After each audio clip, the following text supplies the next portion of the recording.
Good afternoon girls. हम लोग भू आकृतिक प्रक्रियाओं के विषय में पढ़ रहे थे। हमारा चैप्टर नंबर 6 चल रहा है। इसके अंदर हमने भू आकृतिक प्रक्रियाओं का कल अध्ययन किया था। आज हम इन्हीं प्रक्रियाओं के विषय में विस्तार से पढ़ेंगे। भू आकृतिक प्रक्रियाएं क्या होती हैं? जो पृथ्वी की आकृति को बदलती हैं, उसमें परिवर्तन लेकर आती हैं, वो प्रक्रियाएं भू आकृतिक प्रक्रियाएं कहलाती हैं। पृथ्वी के अंदर ऐसे कौन से बल हैं जो पृथ्वी की आकृति में परिवर्तन लेकर आते हैं? इन बलों को दो भागों में डिवाइड किया जाता है, अंतर्जनित एवं बाहरी जनित बल। जो अंतर्जनित बल होते हैं वो पृथ्वी के अंदर से कार्य करते हैं और पृथ्वी के धरातल और पृथ्वी की आंतरिक संरचना दोनों को प्रभावित करते हैं। बाहरी जनित बल जो पृथ्वी के बाहर कार्य करते हैं और पृथ्वी के धरातल में परिवर्तन लेकर आते हैं। पृथ्वी का धरातल एक जैसा नहीं है, वो असमान है, हर जगह पर विभिन्न पाया जाता है। कहीं पर पर्वत है, कहीं मैदान है, कहीं पठार है। हम कल भी इस बारे में बात कर चुके हैं। पृथ्वी के ऊपर पर्वत, मैदान, पठार, अलग अलग तरह के जो आकृतियाँ पाई जाती हैं, घाटियाँ पाई जाती हैं, ये सब आकृतियाँ किसके द्वारा बनती हैं? पर्वतों का निर्माण कैसे होता है? मैदानों का निर्माण कैसे होता है? ये सब आकृतियाँ पृथ्वी के अंदर पाए जाने वाले और बाहरी बलों के द्वारा होती हैं। पृथ्वी की आंतरिक संरचना में जो बल पाए जाते हैं उसमें पटल विरूपण एवं ज्वालामुखिता अंतर्जनित भू आकृतियाँ प्रक्रियाएं हैं, जो इससे पहले ही जो इकाई हमने इसमें पढ़ चुके हैं। पटल विरूपण तो आपने पढ़ा नहीं है क्योंकि वो चैप्टर आपका कट हो गया है। पटल विरूपण का अर्थ होता है पृथ्वी की आंतरिक संरचना में जो प्लेटें पाई जाती हैं उनका खिसकना। इसे प्लेट विवर्तनिकी कहते हैं। पटल विरूपण पृथ्वी का जो तल है, पृथ्वी का जो रूप है, उसका बदलना पटल विरूपण कहलाता है। ज्वालामुखी पृथ्वी के अंदर से निकलता है और अपने लावे के साथ पृथ्वी के धरातल पर पहुंचता है, और जैसे ही लावा ठंडा होता है पृथ्वी के ऊपर बहुत सारी आकृतियाँ बनती हैं। ये लावा ठंडा होकर कभी कभी पर्वतों का रूप धारण करता है, कहीं जहाँ पर ज़्यादा फैल जाता है वहाँ पर मैदानों का रूप धारण कर लेता है। इस तरह से ज्वालामुखी के लावे से भी बहुत सारी आकृतियों का निर्माण होता है। पृथ्वी के ऊपर आकृतियों का निर्माण करने वाले ये आंतरिक बल कहलाते हैं। इसके अलावा होते हैं बाहर जनित बल। बाहर जनित बल में अपक्षय और अपर्दन आते हैं। अपक्षय क्या होता है? चट्टानों का अपने ही स्थान पर टूटना, फूटना और बिखरना, और वहाँ पर चेंजेस आ जाते हैं, घाटियाँ बन जाती हैं, स्थान खाली हो जाता है, चट्टानों के स्वरूप बदल जाते हैं, वो अपक्षय कहलाता है। अपर्दन जिसमें पृथ्वी के भाग का टूटना, फूटना और एक स्थान से दूसरे स्थान पर लेकर जाना और उसका कहीं और जाकर निक्षेपण करना। निक्षेपण मतलब जमाव करना। बाहर जनित प्रक्रियाओं में जो अपर्दन है, अपर्दन में 3 प्रकार की प्रक्रियाएं होती हैं: टूट फूट, परिवहन और निक्षेपण। टूट फूट को हम अपर्दन कहते हैं। तो कौन कौन सी प्रक्रियाएं बाहर जनित प्रक्रियाओं में अपर्दन की हैं? अपर्दन करना, परिवहन करना और निक्षेपण करना। और अपक्षय क्या होता है? अपने ही स्थान पर चट्टानों का टूटना। अपक्षय के बहुत सारे रीज़न होते हैं अपक्षय होने के। जैसे पृथ्वी के ऊपर जो वनस्पति पाई जाती है, पेड़ पौधे पाए जाते हैं, जब वो बहुत ज़्यादा विशाल रूप धारण कर लेते हैं तो उनकी जड़ें फैलनी शुरू हो जाती हैं। बच्चों, आपने भी अपने घर के आसपास कहीं ना कहीं रास्ते में, सड़कों के ऊपर बहुत बड़े बड़े विशाल पेड़ पौधे देखे होंगे।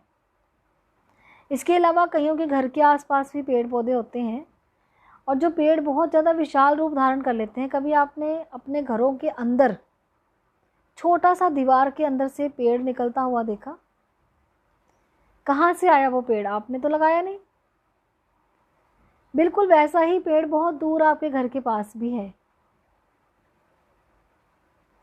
वहाँ से जब उसकी जड़ें फैलनी शुरू हो गई तो वो जड़ें चट्टानों को काटती हुई, पृथ्वी को काटती हुई बहुत दूर तक फैल गई। पेड़ कहीं और था और उसकी जड़ें कहीं और, जहाँ से वो निकलेंगी वहाँ से भी पेड़ निकलना शुरू हो जाता है। ज़्यादातर पीपल के पेड़ में देखा जाता है कि पीपल के पेड़ की जो जड़ें हैं वो बहुत ज़्यादा फैल जाती हैं और वो बहुत दूर तक फैलने से लोगों के घरों के अंदर से, दीवारों पे, छतों पे पेड़ निकलने शुरू होते हैं। ये कारण होता है, यही इसे अपक्षय कहते हैं, क्योंकि ये जड़ों का फैलना और रास्ते में आने वाली सभी चट्टानों का तोड़ फोड़ करना। चट्टानें वहीं टूट फूट कर वहीं रह जाती हैं, कोई उठाकर बहाकर नहीं लेके जा रहा उसको, उसे अपक्षय कहते हैं। अपक्षय का कारण वनस्पति भी होती है, जैसे मैंने अभी आपको बताया है, पेड़ पौधों की जड़ों के द्वारा। इसके अलावा जीव जंतु भी होते हैं अपक्षय के कारण। अपक्षय चट्टानों का अपने ही स्थान पर टूटना होता है ना, तो जब जीव जंतु अपने रहने के लिए घर बनाते हैं, जैसे चूहा है, सांप है, और भी बहुत सारे जीव जंतु जो मिट्टी के अंदर रहते हैं, छोटे छोटे कीड़े मकोड़े, ये क्या करते हैं, मिट्टी के अंदर जाते हैं, बाहर आते हैं, अंदर जाते हैं, बाहर आते हैं और अपने रहने का स्थान भी बनाते हैं, और इस वजह से वो पृथ्वी को काटते हैं। इसलिए चट्टानें टूटती हैं, पृथ्वी वहाँ से टूटती है। आपने अपने घरों में ये चीज़ भी देखी होगी, चूहे अपने घरों, आपके घरों में भी ज़मीन के अंदर जो मिट्टी है वो काटते रहते हैं और रहने का स्थान बनाते हैं। तो जब मिट्टी निकली होती है वो चूहों के द्वारा निकली होती है। तो इस तरह से अपक्षय जीव जंतुओं के द्वारा भी होता है। चट्टानें टूट फूट होती रहती हैं, बहुत सारे कीड़े मकोड़े इस संसार में पाए जाते हैं और वो धरातल के अंदर अपने रहने का स्थान जब बनाते हैं तो उस वजह से वो चट्टानों को तोड़ते हैं, काटते हैं। इसे हम अपक्षय कहेंगे। तो ये जैविक अपक्षय कहलाता है, वनस्पति के द्वारा और जीव जंतुओं के द्वारा। इसके अलावा सूर्य के जो ताप है उससे भी चट्टानें फैल जाती हैं, पिघल जाती हैं, और जिसकी वजह से फैलने से वहाँ पे भी टूट फूट होती है। और जब सर्दी की ऋतु आती है, तापमान कम हो जाता है, तो वापस वो चट्टानें सिकुड़ जाती हैं। बार बार सिकुड़ने और फैलने से भी चट्टानें टूटती हैं, इसे हम अपक्षय कहेंगे। अपर्धन, अपर्धन क्या किस कारण होता है? जब नदी, बहता हुआ जल जिसे कहते हैं, नदी या हवाएं, उड़ती हुई बहती हुई हवाएं अपने सामने आती हुई कोई भी चीज़, कोई भी चट्टान को काटती हुई जाती हैं, उसकी तोड़ फोड़ करती जाती हैं। नदियाँ जिन पर्वतों से बहा कर आती हैं वहाँ से पर्वतों का अपर्धन करती हुई आती हैं, अपने रास्ते में आते हुए सभी पेड़ पौधे, जीव जंतुओं के अवशेष को साथ बहा कर लेकर आती हैं, और जितने मिट्टी कंकर पत्थर उन्होंने पहाड़ों से तोड़े होते हैं वो भी साथ बहा कर लेकर आती हैं और नीचे उतर कर मैदानों में उसे बिछा देती हैं। इस तरह से मैदानों का निर्माण भी होता है। जैसे हम भारत में देख सकते हैं, हिमालय पर्वत से उतरने वाली गंगा नदी, यमुना नदी, ये क्या करती हैं, अपने साथ जितने कंकर पत्थर, मिट्टी, पेड़ पौधों के अंश, ये सब बहा कर लेकर आती हैं, आकर उत्तरी मैदानों में, जो भारत के उत्तरी मैदान है, वहाँ बिछा देती हैं। इस तरह से उत्तरी मैदानों का निर्माण किस तरह हुआ, ये भी एक कारण है। नदियों के द्वारा निर्माण हुआ, नदियों के द्वारा लाई हुई मिट्टी से निर्माण हुआ। और जो मैदान इस तरह से बने होते हैं वो बहुत ही ज़्यादा उपजाऊ होते हैं, क्योंकि नदियाँ अपने साथ कई प्रकार के खनिज संसाधन, खनिज पदार्थ और पेड़ पौधों के अवशेष, ये सब लेकर आती हैं, और जहाँ वो जमाव करती हैं वहाँ की भूमि बहुत उपजाऊ हो जाती है। तो अपर्धन में परिवहन भी आया, एक स्थान से दूसरे स्थान पर लेके जाना, और निक्षेपण भी आया, जमाव करना। ये बाहरजनिक प्रक्रियाएं हैं। प्रकृति के किसी भी बाहरजनिक तत्व जैसे जल, हिम, वायु इत्यादि जो धरातल के पदार्थ का अधिग्रहण तथा परिवहन करने में सक्षम है को भू आकृतिक कारक कहते हैं। यहाँ पर एक ये क्वेश्चन भी आता है, देखो मैंने क्वेश्चन का साइन यहाँ ऊपर बनाया है कि भू आकृतिक कारक क्या होते हैं। जो बाहरी जनिक तत्व होते हैं जैसे जल, हिम, वायु धरातल का अधिग्रहण तथा परिवहन करने में सक्षम होते हैं, उनको हम भू आकृतिक कारक कहते हैं। और इनकी कारकों के कार्य कैसे सफल हो पाता है? जब प्रकृति में ढाल की प्रवणता हो, तो ढाल की प्रवणता के कारण, प्रवणता शब्द जो है यहाँ पर तीव्रता है। अगर तेज ढाल वाले पर्वत हैं, वहाँ से जो पदार्थ है जल्दी गतिशील होते हैं, इसलिए ढाल के सहारे उस पदार्थों को लेकर आती हैं और निचले भागों में निक्षेपित कर देती हैं। ढाल की प्रवणता का होना बहुत ज़रूरी है पर्वतों के ऊपर। यदि ढाल की प्रवणता नहीं है तो क्या होगा? तो नदियाँ अपने साथ सामान जो है वो बहा कर नहीं ले पाएंगी, वहीं पर छोड़ जाएंगी। जैसे हम अपने घर में भी एग्जाम्पल ले सकते हैं। आप अपने घर में पानी की बाल्टी डालेंगे, आपका सरफेस जो धरातल है वो घर का वो समतल है, पहाड़ी तो नहीं है ना, ढालदार भूमि पे नहीं रह रहे हैं आप का जो धरातल है वो समतल है, इसलिए जो पानी है वो अपने साथ सारा कूड़ा करकट नहीं बहा कर लेके जाया, वो साइडों में छोड़ता जाता है। इस वजह से ढाल की प्रवणता का होना बहुत ज़रूरी है। नदियाँ जब मैदानों में बहना शुरू करती हैं, वो अपने साथ लाई हुई सामान को वहाँ जमा करती हैं। ढाल की प्रवणता के कारण गतिशील होते हैं पदार्थ, इस वजह से वो निचले भागों में निक्षेपित हो जाते हैं। भू-आकृतिक प्रक्रियाएं तथा भू-आकृतिक कारक, विशेषकर बहिर्जनिक कारक जो को यदि स्पष्ट रूप से अलग अलग ना कहा जाए तो ये इन्हें एक ही समझना होगा, क्योंकि ये दोनों एक ही हैं। भू-आकृतिक प्रक्रियाएं तथा भू-आकृतिक कारक दोनों एक ही हैं, क्योंकि वो पृथ्वी के ऊपर चेंजेस लेकर आते हैं, यही भू-आकृतिक कारक हैं और यही प्रक्रियाएं हैं। एक प्रक्रिया एक बल होता है जो धरातल के पदार्थों के साथ अनुपयुक्त होने पर प्रभावी हो जाता है। प्रक्रिया एक बल है। भू-आकृतिक प्रक्रियाएं, जैसे हम ये लेसन पढ़ रहे हैं, तो भू-आकृतिक बल है जो पृथ्वी के ऊपर जितने भी धरातल का भाग है उसमें चेंजेस लेकर आते हैं, उसमें परिवर्तन लेकर आते हैं। एक कारक एक गतिशील माध्यम है, क्योंकि जो कारक है वो गतिशील है, इसीलिए तो वो पृथ्वी के ऊपर के धरातल को हटाता है, फिर लेकर जाता है और निक्षेपित करता है। 3 प्रकार के कार्य करता है वो। गतिशील माध्यम जैसे प्रवाहित जल, हिमानी मैंने आपको बताया था, हिम की नदी को कहते हैं। हवा, लहरें, धाराएं, ये सब गतिशील हैं, ये बहती रहती हैं और अपने साथ जो पृथ्वी का धरातल है उसे हटाती भी हैं, ले भी जाती हैं और निक्षेपित भी करती हैं। प्रक्रियाएं एक प्रकार का बल होती हैं। इस प्रकार प्रवाहयुक्त जल, भूमिगत जल, हिमानी, हवाएं, लहरें, धाराएं, ये सब क्या हैं? वो आकृतिक कारक कहलाते हैं। और इन कारकों के साथ साथ एक और चीज़ बहुत ज़रूरी है जिसे हम गुरुत्वाकर्षण बल कहते हैं। अब गुरुत्वाकर्षण बल क्या होता है? जो पृथ्वी के ऊपर चीज़ों को अपनी तरफ खींचे हुए है। हम बॉल को ऊपर फेंकेंगे, वापस नीचे ही गिरेगी। पेड़ के ऊपर से फल नीचे ही की तरफ गिरेगा। पृथ्वी के ऊपर चलने वाला मानव गुरुत्वाकर्षण बल की वजह से पृथ्वी के संपर्क में है, इसलिए इस बल का होना बहुत ज़रूरी है।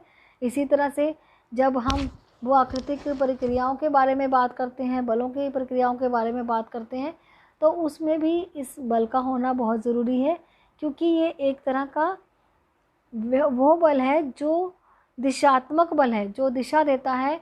जब नदियाँ ऊपर से नीचे उतरती हैं, अपने साथ सामान को नीचे की तरफ लेकर आती हैं, तो इसका होना बहुत ज़रूरी है। धरातल के पदार्थों पर दबाव डालता है। अप्रत्यक्ष गुरुत्वाकर्षण प्रतिबल लहरों तथा ज्वार भाटा जनित धाराओं को क्रियाशील बनाता है। अब ज्वार भाटा ऊपर उठा है, पानी अगर गुरुत्वाकर्षण बल नहीं है तो पानी नीचे ही नहीं आएगा, ऊपर ही रुका रहेगा, वहीं पे खड़ा है पानी, लेकिन पानी वापस नीचे गिरता है। ज्वार भाटा समझते हो? लहरों का ऊपर उठना, समुद्र की लहरों का ऊपर उठना। कारण क्या है? सूर्य, पृथ्वी और चंद्रमा के बीच में जो गुरुत्वाकर्षण बल होता है, उसकी वजह से इन पानी के ऊपर जो खींच पड़ती है, वो जो जल है समुद्र का, वो ऊपर उठता है, उठकर फिर वापस नीचे गिरता है। ये जो गतिशीलता है किस लिए संभव है? गुरुत्वाकर्षण बल की वजह से। इसलिए गुरुत्वाकर्षण बल तथा ढाल प्रवणता ये दोनों ही अपर्दन के लिए बहुत ज़रूरी है, क्योंकि अपर्दन, परिवहन और निक्षेपण तभी पूरा होगा जब ये दोनों होंगी। ढाल में प्रवणता भी होगी और गुरुत्वाकर्षण बल भी होगा। और ये गुरुत्वाकर्षण बल एक ऐसा बल है जिसके माध्यम से हम धरातल से संपर्क में रहते हैं। ये वह बल है जो भूतल के सभी पदार्थों के संचलन को प्रारंभ करता है। सभी संचलन, चाहे वे पृथ्वी के अंदर हो या सतह पर, नीचे स्तर की ओर और उच्च स्तर की ओर की तरफ जो खींच है वो इसी के कारण है। हवा का बहना उच्च वायु दाब के क्षेत्र से नीचे निम्न वायु दाब के क्षेत्रों की तरफ हवा बहती है। उच्च स्तर से और नीचे स्तर की ओर जो जल है वो बहता है। तो ऊंचे स्तर से नीचे स्तर की ओर जो गुरुत्वाकर्षण बल है, इसका जो संचलन है, किसी भी चीज़ का गतिशील होना इसी के कारण संभव है। नेक्स्ट हमारा टॉपिक है अंतर्जनित प्रक्रियाएं क्या होती हैं। बार बार हम अंतर्जनित और बाहरी जनित प्रक्रियाओं के विषय में बार बार पढ़ रहे हैं। पृथ्वी के अंदर से निकलने वाली ऊर्जा भू आकृतिक प्रक्रियाओं के लिए प्रमुख बल है। ये ऊर्जा है जो बाहर निकलती है। ऊर्जा तो आप समझते हो ना, जिससे हमें शक्ति मिलती है ना, तो वो ऊर्जा कहलाती है। पृथ्वी के अंदर भी जो गर्मी है, उसी गर्मी की वजह से जो ऊर्जा उत्पन्न होती है, शक्ति उत्पन्न होती है, वो शक्ति कहाँ से आती है? रेडियोधर्मी क्रियाओं से। घूर्णन मतलब पृथ्वी का घूमना, ज्वारीय घर्षण और पृथ्वी की उत्पत्ति से जुड़ी ऊष्मा द्वारा उत्पन्न होती है ये ऊर्जा। इसी वजह से पृथ्वी के अंदर से ज्वालामुखी आता है, पटल विरूपण होता है। इसी ऊर्जा के कारण जो पृथ्वी के अंदर अधिक ताप पाया जाता है, उसी की वजह से ज्वालामुखी आता है। हम पहले भी बात कर चुके हैं पिछले चैप्टर में कि ज्वालामुखी के आने का कारण क्या है? पृथ्वी के अंदर ताप का बढ़ना और चट्टानों का पिघलना, इतना पिघल जाना कि वो उबल कर बाहर आती हैं और अपना रास्ता बनाती हुई पृथ्वी को काटती हुई बाहर आती हैं। भूतापीय प्रवणता एवं अंदर की ऊष्मा प्रवाह, भूपट्टी की मोटाई एवं दृढ़ता में अंतर के कारण अंतर्जनित बलों के कार्य समान नहीं होते। जहाँ पर पृथ्वी की मोटाई डिफरेंट है, कहीं पर पृथ्वी की भूपट्टी की मोटाई ज़्यादा है। भूपट्टी मतलब पृथ्वी की ऊपर की सतह, कहीं पर वो मोटी है, कहीं पर पतली है और कहीं पर दृढ़ है। दृढ़ मतलब ठोस, कठोर, और कहीं पर कोमल है। इसी से ये चेंजेस जो बल है, इसी वजह से सब तरफ समान कार्य नहीं करते हैं। इनका कार्य भी सब जगह अलग अलग है। जैसे कहीं पर बलन पर्वत पड़ रहे हैं और कहीं पर भ्रंशन घाटी बन रही है। भ्रंशन का अर्थ है क्रैक्स पड़ना, क्रैक टूट फूट होने के बाद जो घाटियाँ बनती हैं उन्हें भ्रंशन कहते हैं। और वलन का पड़ना मतलब पृथ्वी के ऊपर बल पड़ जाना, क्योंकि वहाँ का जो सरफेस था बहुत मोटा था, वहाँ का सरफेस टूटा नहीं इसलिए मुड़ गया, तो उसे कहते हैं बलन। बलन पड़ने से बलन पर्वतों का निर्माण होता है। अगर वहाँ पर कोमल चट्टानें हैं, दृढ़ता कम है, तो क्या होगा? वहाँ की जो सरफेस है वो टूट जाएगा, ब्रेक हो जाएगा, क्रैक्स आ जाएंगे। तो हम उस प्रोसेस को ज्योग्राफी की लैंग्वेज में, भूगोल की भाषा में भ्रंशन कहते हैं। तो वहाँ पर टूट गया और घाटी बन गई, उसे भ्रंशन घाटी कहते हैं। तो इस तरह से अलग अलग जगह पर ये कार्य, अंतर्जनित बलों का कार्य अलग अलग होता है, क्योंकि पृथ्वी की मोटाई एवं दृढ़ता दोनों में अंतर होता है। इस वजह से अंतर्जनित बलों का कार्य समान नहीं होता। यहाँ तक का ये हम कर चुके हैं। इसके बाद का हम करेंगे कल पटल विरूपण, वो अगला टॉपिक हमारा कल होगा। यहाँ तक आप इसे समझें और अच्छे से लर्न करें। कोई प्रॉब्लम है तो पूछें। Thank you.